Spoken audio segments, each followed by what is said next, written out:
Good afternoon. Welcome to the Omni Coalition News Show, aka TOCNS. This show is an amalgam of strange, weird, bizarre, off-the-wall, and otherwise things you don't normally see anymore from most news sources these days. During a time of political overabundance and divisiveness, we present you with more unifying topics to discuss, for the most part. For links to the articles and music and anything else potentially interesting, check the underbar of the description below. Anyway, I am Xander. I am Scotty Bugatti. I am Loki Lycan. Yeah. 1.21 gigawatty Scotty too hottie for you and his Bugatti. I don't know. In the news show today. Let's go. Man, I can make a song out of that. Where's Tim Shitsby? Let's get him on that. Anyway, today is Tears Day, aka Tears Day, aka Tuesday, May 23rd, 2023. A lot of twos today. So, anyway, let's jump on to the news, shall we? Who wants to read the headlines here? Whoever. Somebody. Hold on. Somebody? Maybe you can Anybody? Oh wait, no. Okay, I can read it. I just have to. Okay. Parents beware. Packaged foods marketed to children are significantly higher in sugar. Yikes. Well, to get them addicted. Yep. Well. It says here we had some bullet points. Researchers say packaged foods marketed to children contain higher levels of sugar and are lower in essential nutrients than other products. So they're trying to dumb us down while hyping us up and mold us into the perfect society of controllable people. They said cereal and toaster pastries had the most child-appealing marketing among the products they studied. Experts say more education for parents as well as government regulation on product marketing and children are needed. No, get the government out of there, put it on the parents, 100%. Stop with the regulations. Stop it. So wait, are they looking at the nutrition facts, or is this like actually more sugar than the nutrition facts say? Well, technically you're not supposed to like be lying on their product, but you know, if you have the money, you can do whatever you want, apparently. Kind of, unfortunately. It's like, I mean, like, remember that one guy who sued Red Bull for not literally giving him wings? You know? Like... Oh my gosh, that's like... Look for every loophole. Like, come on. I mean, you know, like, I am a strong advocate for, you know, product authenticity. Like, you cannot lie about what you're selling, you know? No euphemisms allowed. Yeah. So, but anyway... It goes on here, it says, foods marketed at kids with the most child-appealing packaging are often higher in sugar. We already read that. That's according to a Canadian study published today in the journal PLOS ONE. Researchers looked at nearly 6,000 individual food products relevant to children's diets and reported around 13% of them contained child-appealing marketing, with the power of that marketing varying from product to product. In general, however, there was a weak correlation between marketing power and general nutrient levels. The researchers said the food levels that were evaluated to be the most appealing to children were higher in sugar, with an average of 14.7 grams versus 9 grams compared to standard practicing. So, yikes. Well, that's not terribly bad for sugar. You know, it's not. I mean, it could be way worse, but. Well, sugar is technically a drug. It falls under the dictionary definition of what a drug is. It is an outside chemical that alters the aspect of your mind. Well, you know, like tobacco, nicotine, sugar, you know, weed, all this other stuff, like everything that changes your brain. You know, we all know about the sugar rush and then the crash. What's the difference between getting high and then falling down? It's the same thing, you know? Caffeine, anything else. Yeah, well, caffeine is, you know, especially, you know, well, sugar is the same thing, like, but caffeine is highly addictive. Like, it is. Yeah, and not just addictive, but you know, if you drink coffee and all of a sudden you quit, you're gonna start getting headaches and you're gonna be miserable, and like, you know, that's a drug, guys. Like. Yeah, well, it's like if you have to get up slightly early for work and you're tired, you're going to go to a caffeinated product and it becomes an everyday thing. You know, it's just like you're trying to get through your day, get through the work day, and it's... And I love how nobody's pointing out the fact that we're talking about dangerous substances while I'm literally vaping on camera.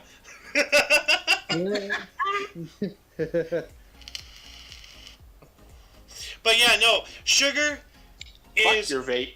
Sugar is the most dangerous drug in all of human history because not just of its addictiveness and everything, but like the majority of deaths, are like what, obesity, weight issues, cardiovascular issues, digestive issues. Yeah.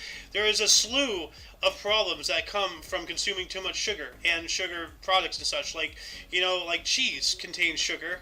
Like, well, isn't yeast a form of sugar? Like, yeah. So bread. Even dental. Yeah. Well, bread has just straight up sugar in it anyway. Yeah. And that's right. I remember hearing a while ago that some toothpaste contains sugar in it. It's like, dude, what are you doing? Like, you're just... I also... what's the difference between regular sugar and high fructose corn syrup, besides that high fructose corn syrup is sweeter than sugar and cheaper, so they go to that. It's like... Well, not to mention it's more concentrated. Yeah. Because high fructose corn syrup is used as a substitute of sugar because it's cheaper to produce, but it's like, I'm wondering which one's worse. It says here, while sugar is a naturally occurring disaccharide, whatever that is, HCFS, high fructose corn syrup, is artificially produced from corn. HFCS production involves processing corn into corn starch, which then is turned into a syrup that is 100% glucose. The problem with glucose as a sweetener is that it is not all that sweet. So, okay. But see, it's a product like anything manufactured, anything synthetic, take it with a step back, because nature is nature. All right, that's just how things are. That is the foundation of everything is nature. Well, once we start bending things around, then we start getting some bad things like mutations and whatnot. So like the banana. Oh, the banana, yeah. Which, aren't we like 98% banana by DNA? Something like that? I don't fucking know. Human I hope banana not. DNA. Many of the housekeeping genes that are necessary for basic cellular functions, such as for replicating DNA, controlling the cell cycle, and helping cells divide, are shared between many plants, including bananas and animals. We are over 60% identical to bananas by DNA. So. God, that's disturbing. Yeah. Well, I hope nobody peels my skin. So. But anyway. Oh, a giant might. Oh God. Anyway, let's move on up. And by the way, anybody watching, the link to this article as well as all the future articles are down in the underbar of the description below. They put in the work. We just read these articles. Please give them the foot traffic. Go to these sites and read the entire thing. So, anyway, what else do we have here? Who wants to read the headline? Are we taking turns? I'll take it. Maybe. The Japanese diet may slow the progression of fatty liver disease. I don't know about that. Like, I'm never going to eat... may slow the progression of fatty liver disease, and it shows a bunch of sushi. Yeah, may slow it. May. And let's not forget all the radiation, from all the nuclear bombs, over the years from Fukushima. Let's not forget the microplastics that can pass between the blood-brain barrier. It might lower your fatty liver disease, but then plastic will start building it up in your brain. I think that's worse. I'd rather have the fatty liver disease, thank you. So. They put that in quotes as non-alcoholic fatty liver disease, so it's specific to non-alcoholic. Where? In the... Oh, I see. Yeah. So it says here, a new study has found that following a Japanese-style diet can help people with non-alcoholic fatty liver disease, NAFLD, slow its progression. The authors of the study tracked the diet and disease progression of 136 people with NAFLD being treated at the Osaka Metropolitan University Hospital in Japan. Researchers scored the diet of each individual according to its adherence to the 12 components, Japanese Diet Index, or MJDI-12. High MGD, scores were associated with a slowing of the progression of liver fibrosis that accompanies NAFLD. The Japanese diet consists of 12 food groups: rice, miso soup, pickles. Ooh, I can get behind that. Soy products, hell no.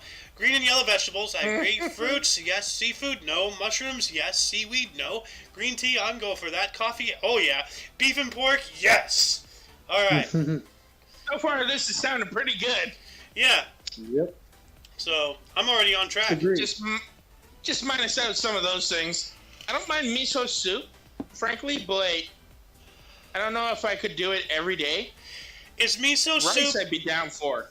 Is miso soup the soup that they serve you at the beginning of the Benihana meals? Like it has like some onions in it and stuff, and like. I believe so. I would have to check with my friend or my wife and get back to you on that because I'm not sure. Or you could Google.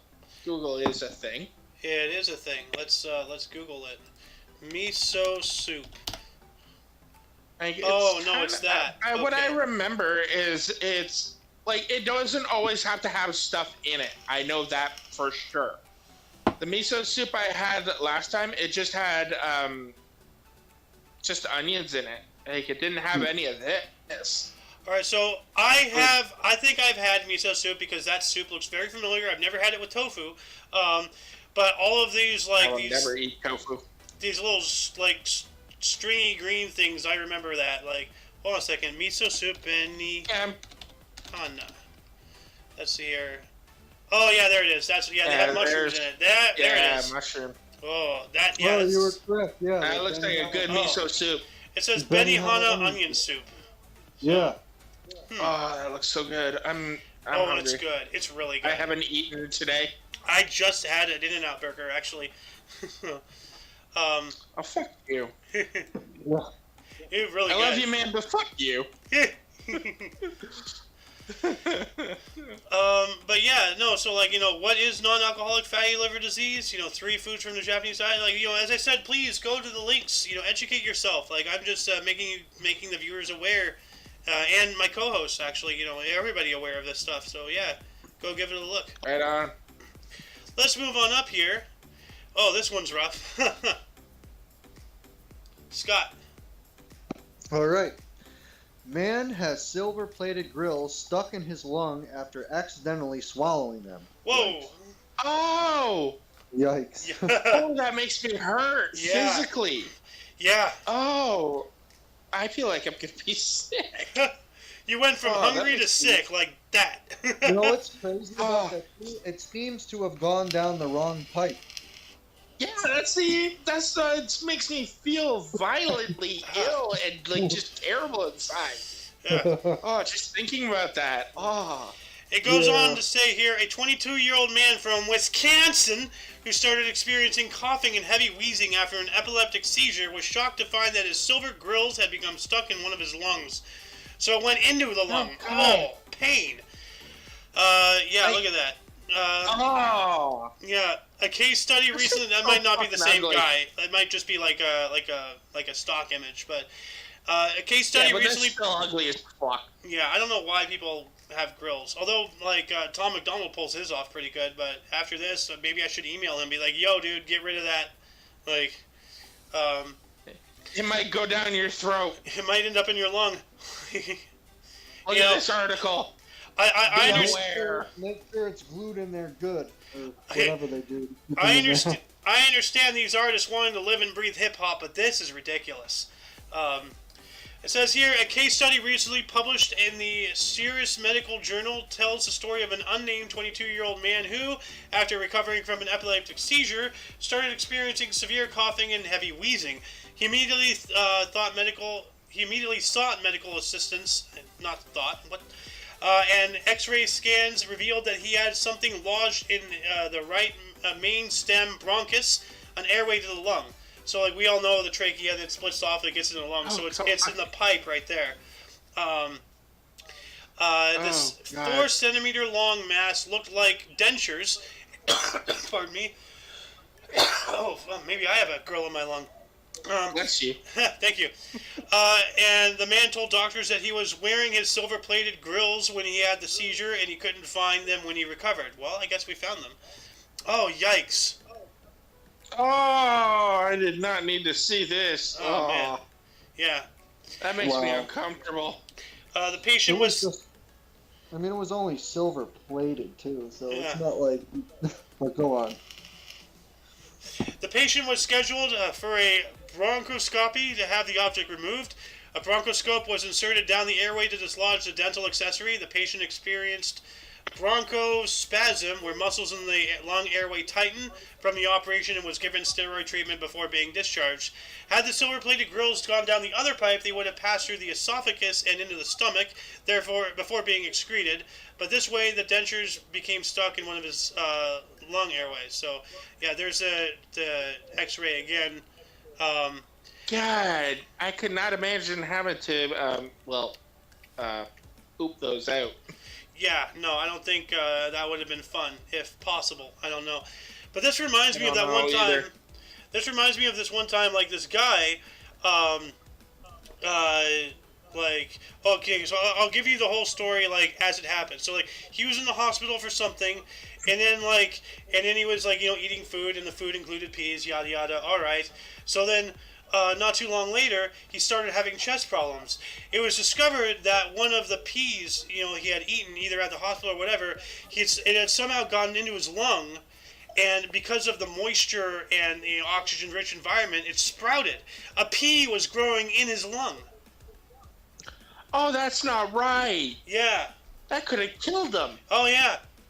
Like, it had roots. It had, I think it had leaves. Like, it was a full-on, plant growing inside of his lung. Oh, I see. I'm surprised this guy didn't suffocate when he swallowed his grills. So. Yeah. Yikes. Anyway, what else do we got here? Kind of makes me wonder, though. Would your stomach actually be able to break down the metal, like the stomach acids? Well, here's the thing. No, but here's the thing. And you were talking about this earlier, and I forgot to make this a point. Silver tarnishes very fast, and that means that it oxidizes. Well, you're in an oxygen-rich environment. Now you have those metal particles and stuff breaking down inside of your system. That's not good. So. Not at all. No. Okay. You would Moving just along. hope it passed through the intestines without a blockage. Oh. Yeah. Yeah, that probably would have actually. Yeah, probably wouldn't have passed through. I don't know. I don't want to find out. Me either. I don't either. What do we have here? This UK farm is located in the middle of a motorway? Stott Hall Farm is the only farm in the world built right in the middle of a busy motorway with crash barriers and a fence around it to keep livestock in and out-of-control vehicles out. The M62 motorway, connecting the cities of Liverpool and Hull in northern England, is famous for having an inhabited farm right in the middle of its roadways in Calderdale. The unique farm is one of the 10 best-known sites on the UK motorway network, and there are various stories and myths about its existence. The most popular of which claim that the motorway was split because the owners, Ken and Beth Wild, refused to sell. These stories would have you believe that Stott Hall Farm is essentially a nail house, the likes of which we featured several times in the past. However, the reality of the infrastructure oddity is actually very different. So look at that.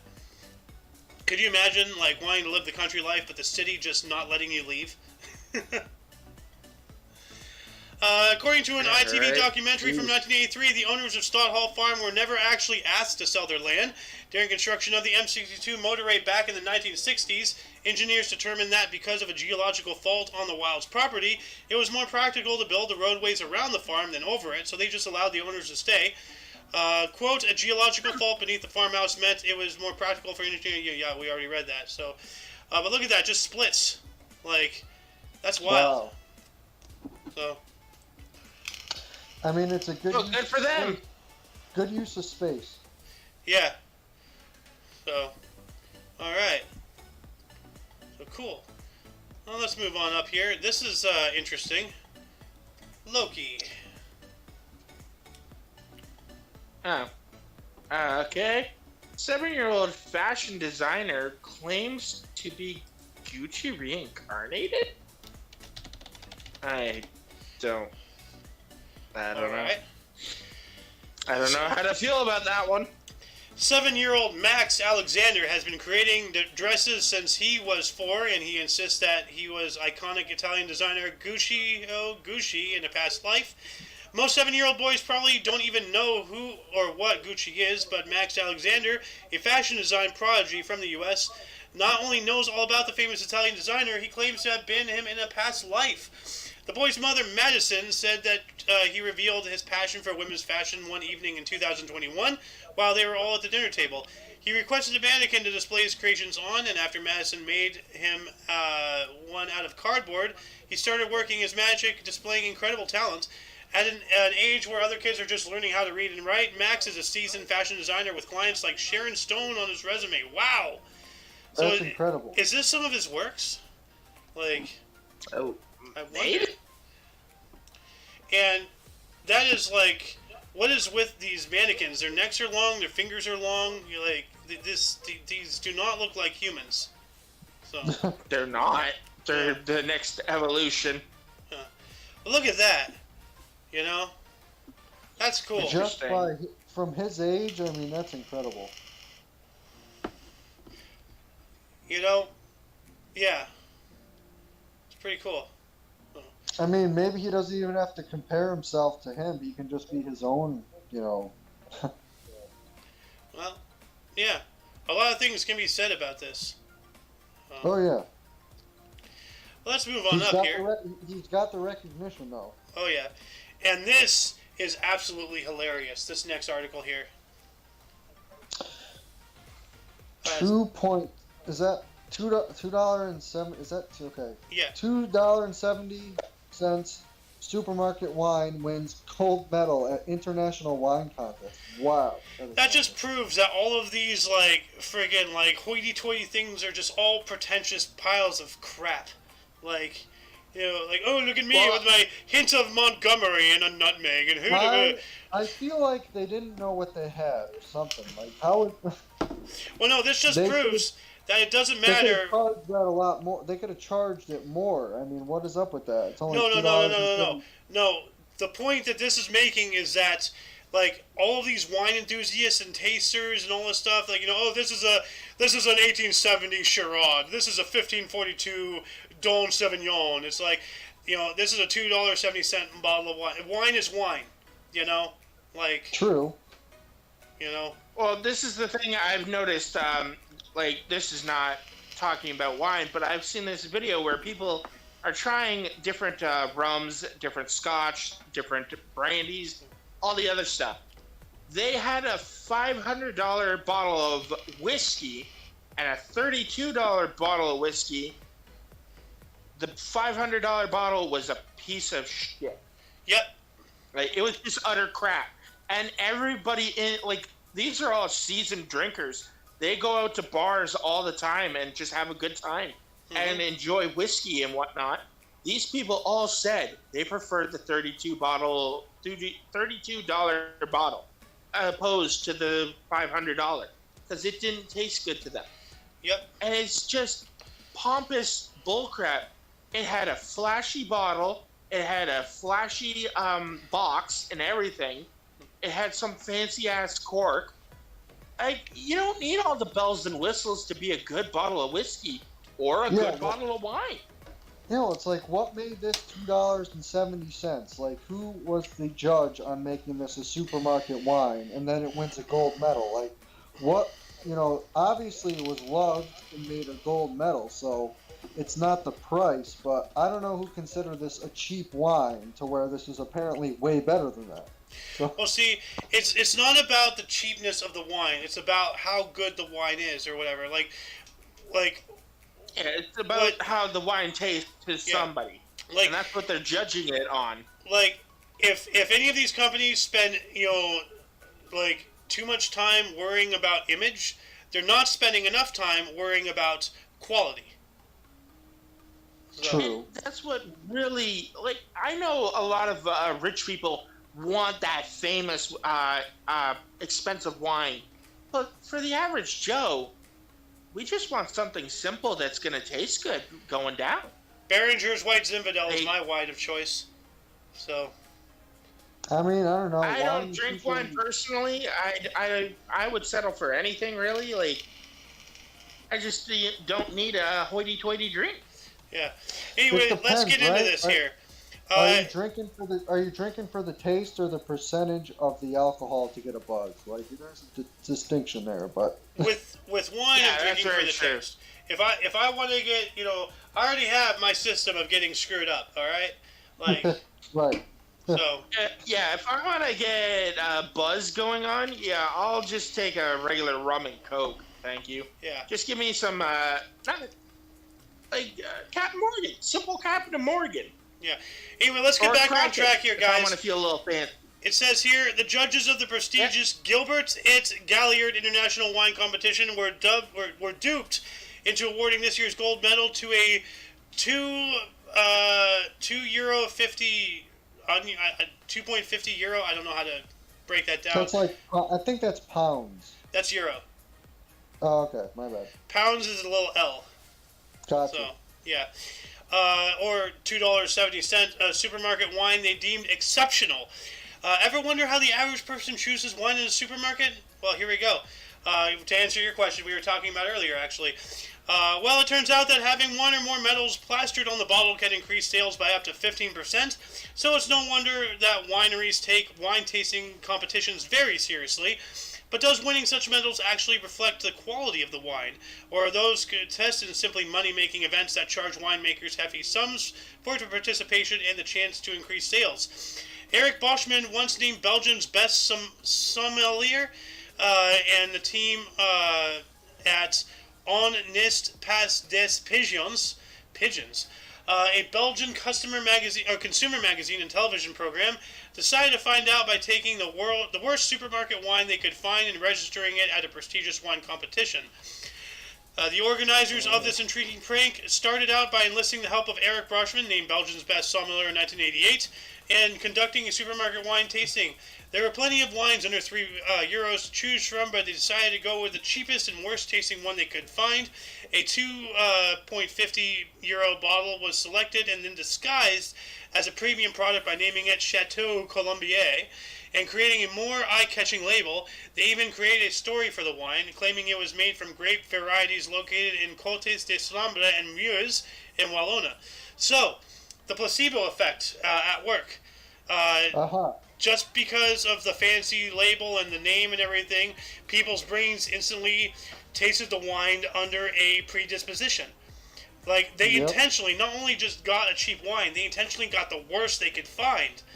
And then they just tricked these guys like no tomorrow. Like, this is sad. Like... Yeah, dressed it up like a prom date. Yeah. So... But yeah, this just proves, like, the wine industry is nothing more than pompous idiocy.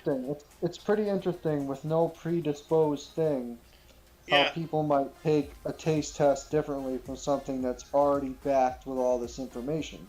Yeah. Yeah. So hopefully this opens some people's eyes.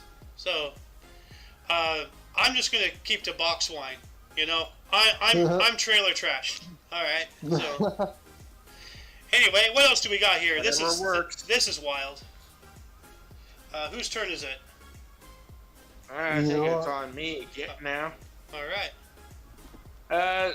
Stores banana storage leads Virginia woman to $300,000 lottery prize. Whoa! Wow. A shortage of bananas. Oh, is that what it said? Yeah, shortage of bananas. So it says here, Nancy Webb of Appomattox told Virginia lottery officials she went to her local Kroger store to buy groceries on Saturday, but discovered the store was out of bananas.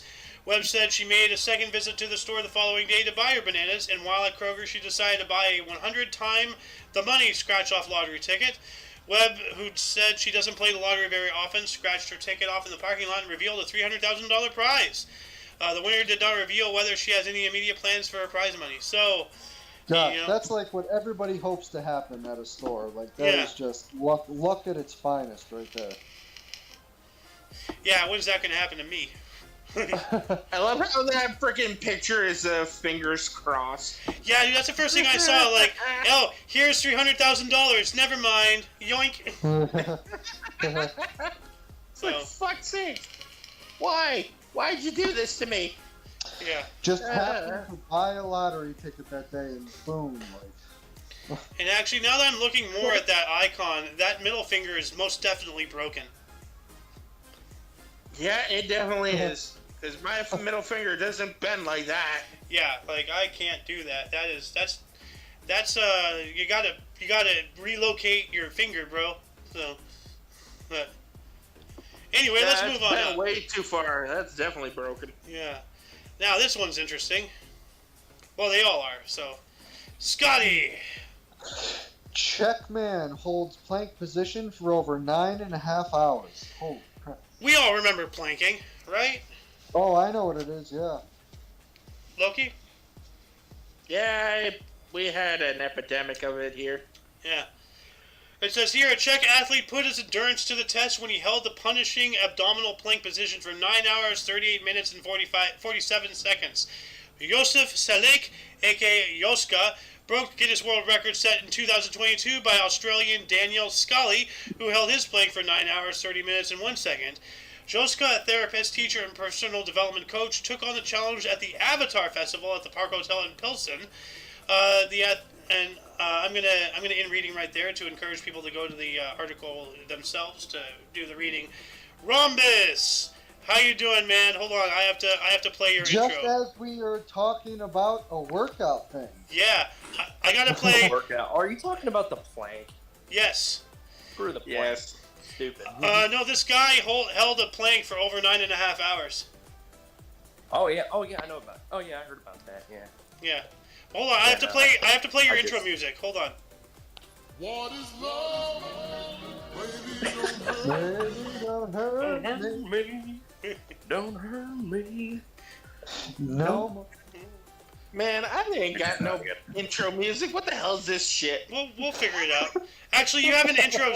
You don't have an intro song, but you have an intro sound. But Loki in the MCU doesn't have an intro. But Loki in the intro doesn't have. Well, in the MCU, he doesn't even have like a theme song or anything. He has a show, but he doesn't even have a song for Well, it. our Loki is better. So But I'm not that Loki. I'm not Hey. me. I'm not. Hey. He ain't no Tom Hiddleston, but it's better. It's You good know that what? we don't have a guy. I have something to say. Sitting in there. like low key, I have something to say. Low key is low key, whether you like him that or not. Anyway, Rhombus, are you able to read? Maybe, mayhaps. I can Hopefully, read you're it if you not want. driving. Yeah. No, I'm not driving. Okay. I'll read it if you Got home want. with All a right, minute go ago. for it, Scott. Ring found in sewer 14 months after being flushed by owner's son. Whoa, what happened there? Oh dear. A public works crew doing sewer maintenance in Southern California found an engagement ring that had been flushed down the toilet by its owner's 5-year-old son a little over a year earlier. John and Yana Glass say that they were in bed in March of 2022 when they heard the toilet flush at their Chino Hills home. John Glass said that it was unusual for his now stepson to flush the toilet. Quote, I heard him flush the toilet and I turned to her and said, well, that's odd. He never flushes the toilet. You know, he's a 5-year-old. End quote. Glass told KABC TV. The couple discovered later in the day that the boy had flushed Yana's engagement ring down the commode. The couple removed the toilet but weren't able to find the ring. Plumbers were summoned to the home and were able to locate the ring in a pipe, but they said would not be able to retrieve it without causing damage to the home. They did buy a new ring. It's not telling us why he did it. I can't see. I don't know. Probably it's like curiosity. You just picked it up and flushed it like a 5-year-old. Like Yeah. Well, they get curious or something. now here's the thing. Why was it off the finger to be picked up? That worries me. You know? Well, that's the thing. If you're gonna take off a ring, it'll probably be in the bathroom, whether you're showering or washing your hands, or so. It's usually put by a sink of some sort. Yeah. Well, once I you put take that, off my rings when I go to sleep. Actually. well, here's my stance on the situation. If I ever get married, that ring is going to stay on until I die. You know, like Unless your finger like swells over it when you're older, and because I've Well- seen that happen. But, I'll figure out a way. So okay. Anyway, we got 3 more articles here.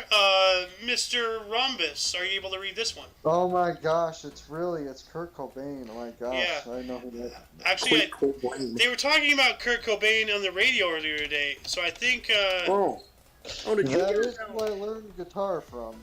Did you hear about Elon? Elon is doing a thing with Florida governor. He's doing a thing with him. Like what? Running for vice president. I'm surprised he's even allowed to. 'Cause he's This- not even- Wait! Everybody, shut up. Rhombus, can you say that again? So apparently, Elon Musk, yeah, that guy, the guy that sold flamethrowers to people, is running for vice president with Ron DeSantis, who is running for president. I have to sit down. The thing that baffles me about it is the fact that he's even allowed to, because he's not even an American-born citizen. Well, no. That only goes for the presidency. You cannot be a president if you're not born here. Vice president is another story, I believe. Okay. So. Makes sense. Okay, so it's just president. All right. Yeah. Okay, so he's fine. Okay, I was gonna say, I was like Whoa. something ain't right about that. It felt off, and I was like, that seems sus. But Well, you heard it that's here first, folks. Elon Musk is running for VP. Holy shit. I don't know if it's true though. I'd have to look into it first. You know what? I was told about it by my stepdad, and most of the time he's not wrong. So I don't know. He might be. It's not guaranteed though. Well, I have it here. Oh, it's true. Oh god damn! We're about to have a billion. DeSantis and Elon Musk.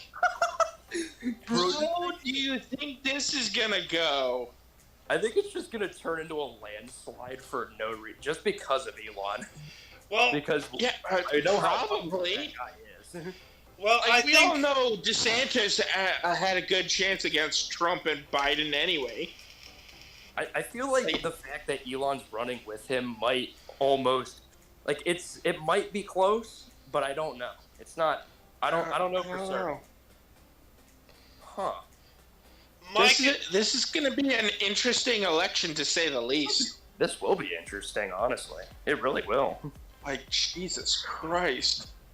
Not gonna lie, this might give me more reason to vote for DeSantis. It might give me an even better excuse, other than he ran Florida phenomenally. my Makes conspiracy me wish I wheels. could vote. My conspiracy wheels are turning, and we are definitely talking about this in the peanut. Like I have so much to say. As soon as he told me, I'm thinking, ain't no way that man's running for VP. It's like, that man's got too much going on as it is. Like, how is he gonna make time for that? Oh, that's how businessmen are. They make time somehow. Like, I get it with Trump. Like, he had one specific business Xander. and just had a bunch of Trump had a lot more than that. Let's move this conversation to the peanut. Like, Xander. what'd you say, Scott? Yeah. I just had a thing, like, after you read this, thing in the news, find out how much Kurt Cobain's MTV Unplugged guitar sold for. After. I bet that sold for quite a bit. This one was 6 million. Yeah, see that?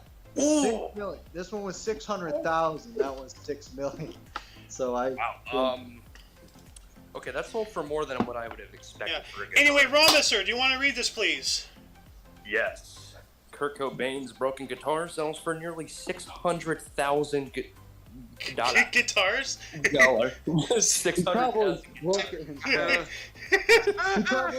He probably broke it himself at the end of a performance, like he's I done think he before. did. I know he had a tendency to do that. He Yes. has crashed a few guitars in his career. Yep. Well, it says here, Kurt Cobain's Black Fender Stratocaster is covered in scratches and chipped wood. The names of Cobain and his former band, Nirvana, are misspelled, and the guitar itself, which was once smashed and put back together, is no longer playable. But on Saturday, the broken guitar was sold at Julian's auctions for a whopping $596,000, nearly 10 times more than the opening price, showing that the adoration for the rock icon is alive and well nearly 30 years after he died. Yes, it is. Absolutely. Dude he was a legend. Yeah. That is who I learned guitar from in the beginning. So. Wow. Yeah. Nice. I mean, like, you know. It's a good way to start.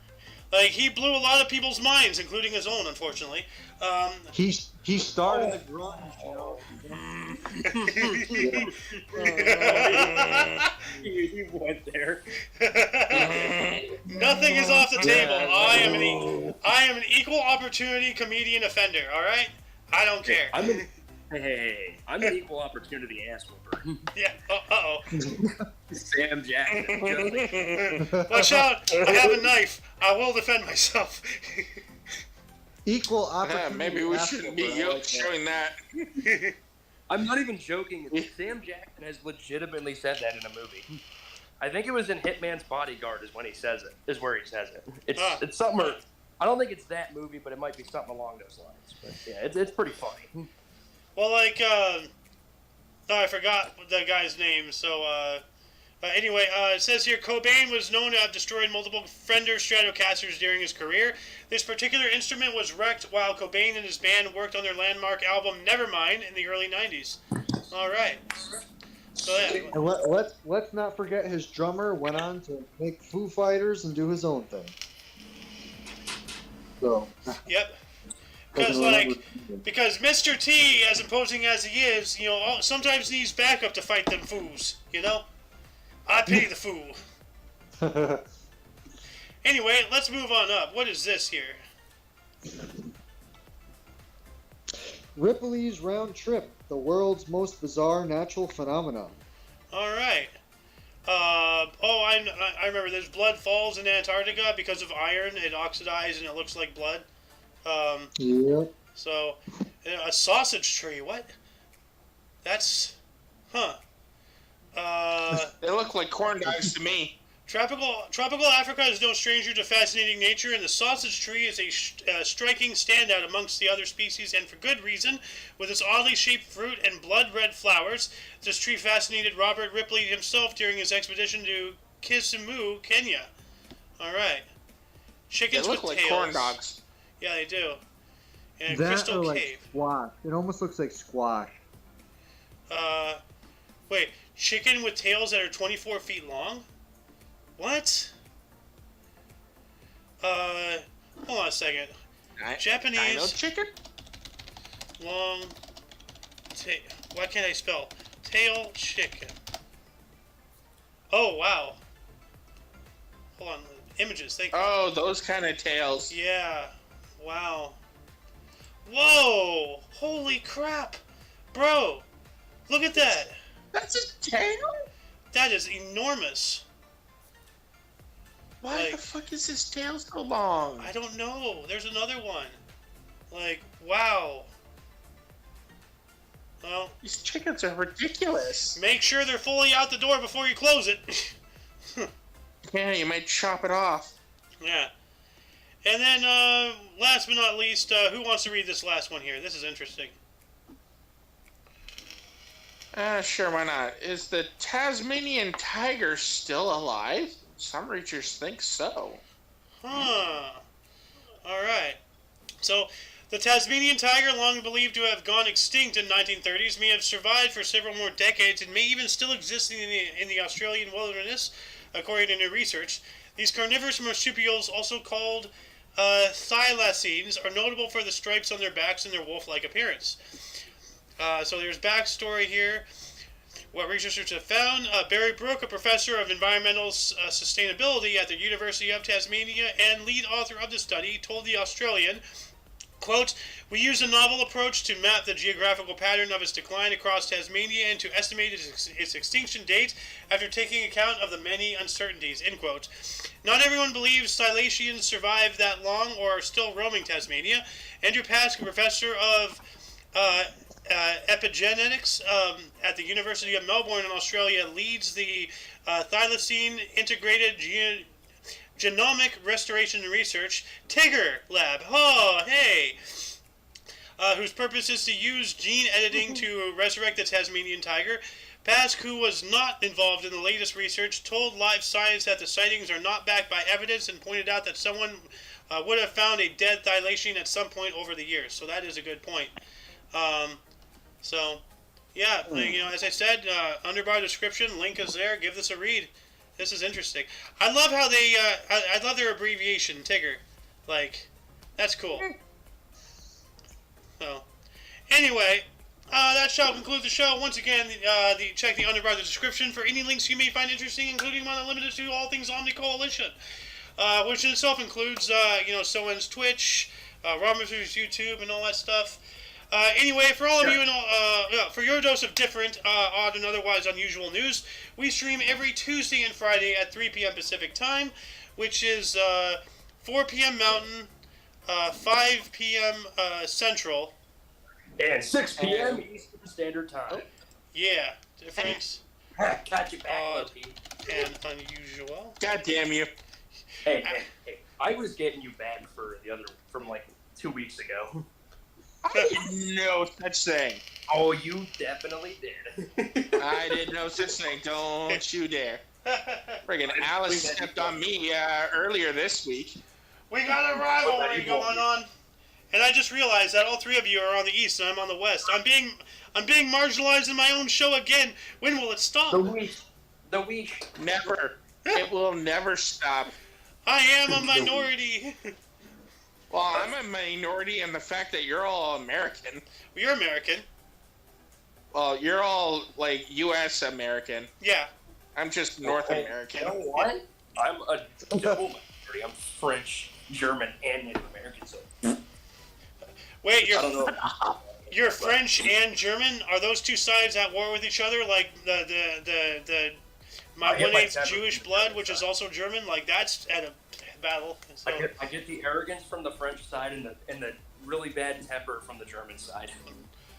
That explains things. Anyway. Oh. I mean, you get a point. and then that chill side is the native. Yeah. Anyway, for all of you and all of us, I'm Xander. I'm Scotty Bugatti. I am Mr. Wick, a.k.a. Robinson, a.k.a. Baby Don't Hurt Me. And I'm Loki Lakin. Yep. And you viewer, of course, are you. And until you catch us next Friday, or if you're interested in some history, we have a history show every day at 11 in the morning Pacific time. Until then, don't forget to look right and left at every intersection, rate 5 thumbs, and subscribe. Toodles! Bye.